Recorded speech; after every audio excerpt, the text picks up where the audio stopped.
Dubai ജബൽ Ali beach വികസന പദ്ധതിക്ക് അംഗീകാരം. ബീച്ചിനെ പരിസ്ഥിതി സംരക്ഷണത്തിനും ആവാസ വ്യവസ്ഥകളുടെ സംരക്ഷണത്തിനും മുൻഗണന നൽകുന്ന വിനോദസഞ്ചാര കേന്ദ്രമാക്കി മാറ്റുകയാണ് ലക്ഷ്യം. ദുബായിലെ പൊതു ബീച്ചുകൾ 400% വികസിപ്പിക്കുക എന്ന ദുബായ് 2040 മാസ്റ്റർ പ്ലാന്റെ ഭാഗമായാണ് നടപടി. 2 കിലോമീറ്റർ നീളത്തിൽ നീന്തൽ സൗകര്യം, 2.5 കിലോമീറ്റർ നീളത്തിൽ ഡൈവിംഗ് സ്പോട്ട് ഏരിയ, നടപ്പാത, കുട്ടികളുടെ കളിസ്ഥലം, കായിക വിനോദങ്ങളിൽ ഏർപ്പെടാനുള്ള സ്ഥലം എന്നിവയുൾപ്പെടെയുള്ള വികസന പദ്ധതികൾക്കാണ് അംഗീകാരം ലഭിച്ചിരിക്കുന്നത്. പദ്ധതിയുടെ മാസ്റ്റർ പ്ലാനിന് ദുബായ് കിരീടാവകാശിയും എക്സിക്യൂട്ടീവ് കൌൺസിൽ ചെയർമാനുമായ Sheikh Hamdan bin Mohammed bin Rashid Al മക്തൂമാണ് അംഗീകാരം നൽകിയത്. ജബലലി വന്യജീവി സങ്കേതത്തോട് ചേർന്ന് സ്ഥിതി ചെയ്യുന്ന ബീച്ചിൽ പരിസ്ഥിതിയെ സംരക്ഷിച്ചുകൊണ്ടുള്ള വികസന പ്രവർത്തനങ്ങളായിരിക്കും നടത്തുക.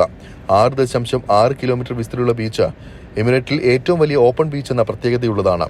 പേൾ, സാങ്ച്വറി, നെസ്റ്റ് എന്നിങ്ങനെ 3 പേരുകളിലായി തിരിച്ചാണ് ബീച്ചിൽ വികസനം നടത്തുക. കുട്ടികൾക്കായുള്ള ബീച്ച് ഏരിയ, കായിക വിനോദങ്ങൾ, സ്വകാര്യ നീന്തലിടങ്ങൾ, കുട്ടികളുടെ കളിസ്ഥലങ്ങൾ എന്നിവ പേൾ വിഭാഗത്തിലായിരിക്കും നിർമ്മിക്കുക. ആമകളുടെ ആവാസ വ്യവസ്ഥ ഉൾപ്പെടുന്നതാണ് സാങ്ച്വറി. കണ്ടൽക്കാടുകളുടെ വികസനം ഉൾപ്പെടുന്നതാണ് നെസ്റ്റ്.